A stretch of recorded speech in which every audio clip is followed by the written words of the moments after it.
10 years ago, and I was 15 and I'm 62 now. So about 10 years ago, God took me back to that moment. And he said, do you remember when you asked me that question? And I said, yes, I do. But you never answered. He said, I'll answer now, but I'm going to ask you a question.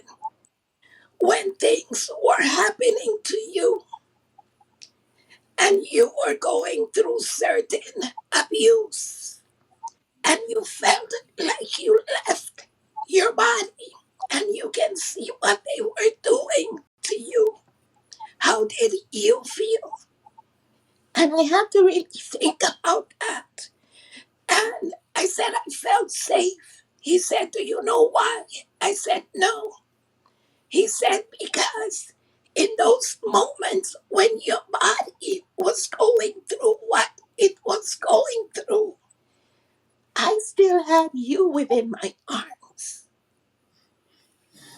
That's why you felt safe, because I was holding you in my arms. So that answered the question, where is God when I'm going through all this sickness, problem, situations, lack? God is always there. He is always there. Our pain blinds us. And we cannot see, we cannot feel, we cannot understand. And of course, that is the work of the enemy. Separate us from the truth of God in our lives. Anyway, that started a whole new cycle in my life, and I'm here. See, you now got me over here. Cause he's just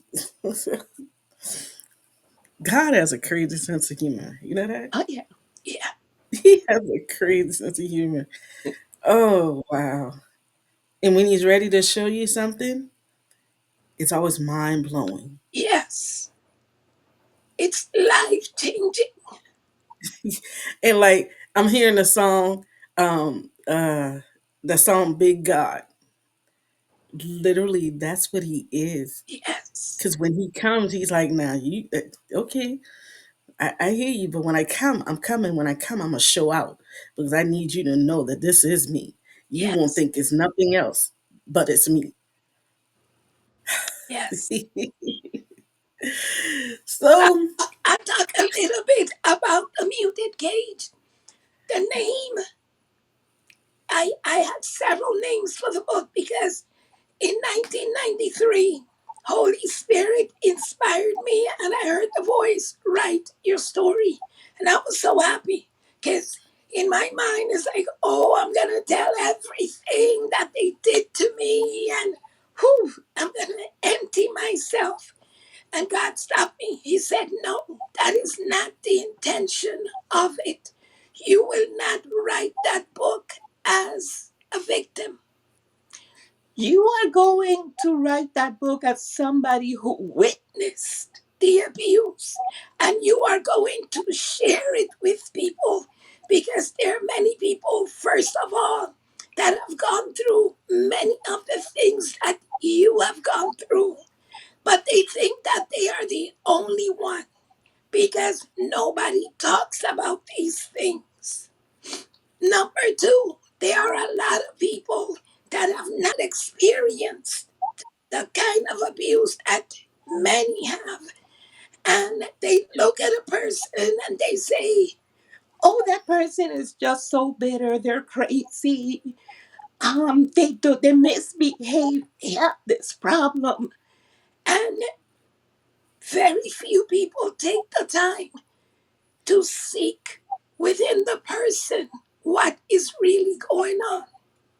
mhm. So the muted cage gives a little window as to what is going on in the mind of people that go through very severe abuse.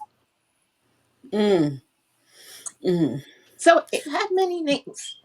And I had this book from 1993 and 2003. I went to a poetry conference in Florida, and something happened that we ended up giving a ride to a gentleman that my cousin didn't know, and I did not know either. Anyway, we gave him a ride. She stopped at a gas station, got out the car, and he's behind me. And he taps